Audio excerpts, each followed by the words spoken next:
solar heat dwell in the light, and enjoy an ever-increasing freedom and vital existence.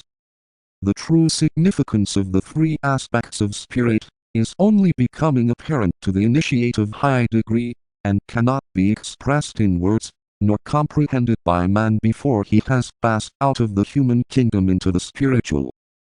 Therefore, it is needless for us to pause here to consider it at greater length. We might sum up the matter in terms of the old commentary from which source HPB quoted so often. The blessed ones hide their threefold nature, but reveal their triple essence by means of the three great groups of atoms. Three are the atoms, and threefold the radiation. The inner core of fire hides itself and is known only through radiation, and that which radiates. Only after the blaze dies out and the heat is no longer felt can the fire be known. We can now resume our consideration of the mystery of the mental unit, and note when it differs from the other permanent atoms. We might then briefly summarize a mass of esoteric information anent the permanent atoms, which will suffice for many years to come as the basis of investigation for occult students. The permanent atoms, and their internal economy, will remain a mystery for a long time, and only a few general indications can here be given. The fundamental difference between the mental unit and the other two atoms consists in the fact that it contains only 4 spirally instead of 7. This is brought about by the very facts of evolution itself, for the mental unit is the first aspect of the personality triad, or of man functioning, in the human kingdom on the 3 lower planes. At his transference into the spiritual kingdom, these 3 aspects, the mental body, the astral body, and the physical body, are synthesized into the higher by a dual process. 1. His polarization shifts from out of the lower 3 atoms into the triadal atoms. 2. The force which these atoms generate and embody is merged and blended into the higher force points. A permanent atom is the positive nucleus, or germ substance to the sheath wherein it is found. It is that which is the basis of form building, and it is literally a vibrant point of force, emanating from the second aspect of the monad, which aggregates to itself, and subsequently builds into form, the negative or third aspect. But it must here be remembered that the second aspect is itself dual, and that in considering the permanent atoms we are dealing with the feminine aspect of the second person. The spirally therefore are but streams of force, or second aspect vitality, which circulates geometrically within the circumscribing wall of substance, composed of third aspect force or substance. What has been said of objectivity, or of the cosmic atom, can be equally well predicated of the permanent atom of man, the microcosm. The primordial ray is the vehicle of the divine ray. 17,372 negative force forms a receptacle for positive force. Atoms are but 4 centers, and the centers as we know of them are but aggregates of force points which have reached a specific point in evolution, and are responding to the first great aspect in some degree, or to electric fire. This sentence is one to be seriously pondered, for it holds much information for the student, and when duly comprehended will result in the light of knowledge being shed upon the problems of manifestation. It concerns the secret of the position of the different kingdoms of nature within the logoic body, and their place and part, for all depends upon the type of force which animates, upon the interplay of that force in substance, upon the dual, triple, or united aspect of force, and upon its septenary demonstration in form building. Every atom is a focal point of force, the force of substance itself, the life or vitality of the third aspect, the life of that cosmic entity who is to the logos the negative aspect of electricity. Every form 17,473 forms. 1.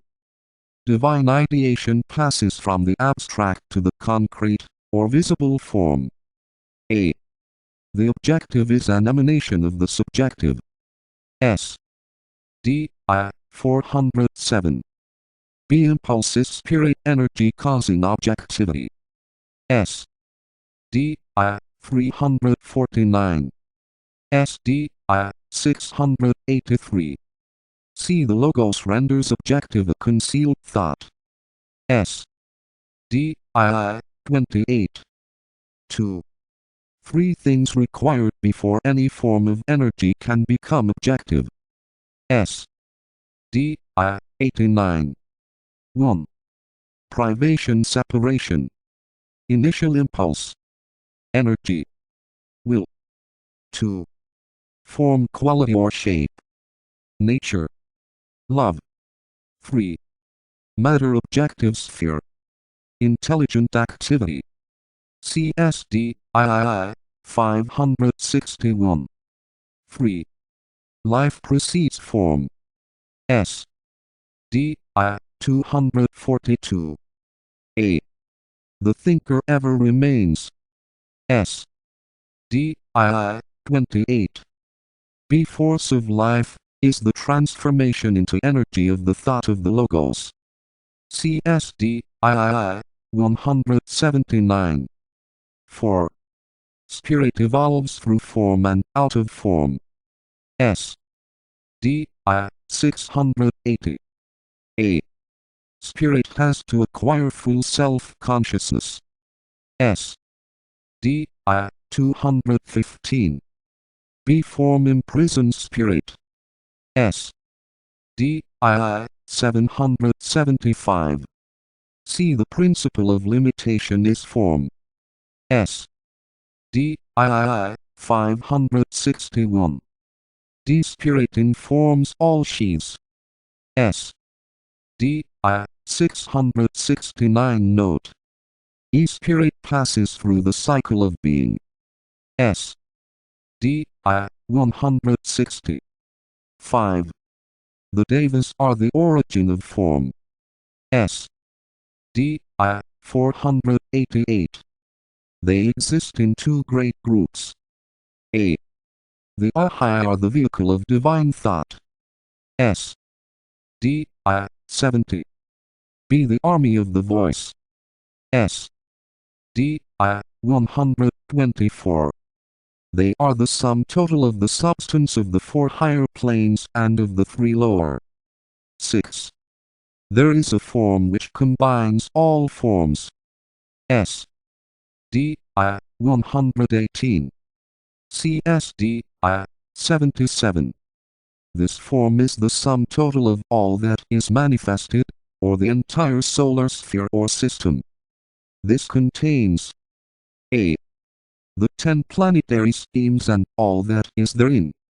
B. All the lesser interplanetary bodies. C. The deva and human evolutions. D. The kingdoms of nature everywhere. E. The involutionary and evolutionary gods. F. Every atom of substance on every plane. 7. All forms are destroyed periodically. Read carefully SD I 397-401.73. An aggregate of atoms is simply a force center produced by the action of positive force and its interaction with negative energy. It is the vitality of the second aspect working in conjunction with the third, and producing on time and spatia that illusion or maya which temporarily blazes forth, and attracts attention, creating the impression that matter is a concrete something. There is no such thing as concretion in reality. There is only force of different kinds, and the effect produced on consciousness by their interplay. Back of all forms and of all substances, as yet but little contacted and realized, lies a third type of force, which utilizes these 2 other factors, to produce eventual harmony, and which is itself on its own plane the sum total of the second. It can be called A. The one synthesizing life. B. Electric fire. C. The point of equilibrium. D. Unity or harmony. E. Pure spirit. F. Dynamic will. G. Existence. It is a force, working through a dual manifestation of differentiated force, through the energy of matter, the coherency of forms, through force centers and force points. It is foet in triple demonstration, of which the final or third is as yet unknown and inconceivable. This brings me to the consideration of the fact earlier stated, that the mental unit possesses but four of the streams of force. Each of the streams of force in the permanent atoms vibrates to the note of a particular subplane, and serves as the medium for the vitalization of the matter of the subplane, which is built into any particular body around a permanent atom. It is the force of the heavenly man as it animates the cells of his form, and holds them as a coherent unity. Here it must be remembered that, from the point of view of the microcosm, the aspect of pure spirit or of electric fire remains in the solar system as an abstraction. A man can attain group consciousness. He can vibrate to the note of the heavenly man in whose body he is a cell. He can demonstrate in relative perfection fire by friction and solar fire, but it remains for a later Mahamanvantara to reveal the true nature of spirit. Therefore in man, functioning in the human family, this fact is apparent and the correspondence to be seen. Until he passes out of the three worlds, and until he becomes a master of the wisdom, he has this truth concealed in these three aspects. The mental is not a septenary permanent atom, but only responds to four types of force, and not to the entire range of vibrations. Herein lies a reason for tolerance. Until a man is coming consciously under the control of the ego, and is beginning to sense the vibration of the monasic permanent atom, it is useless to expect him to respond to certain ideals, or to grasp certain aspects of truth. The mental unit suffices for his need, and no bridge exists between it and the monasic permanent atom.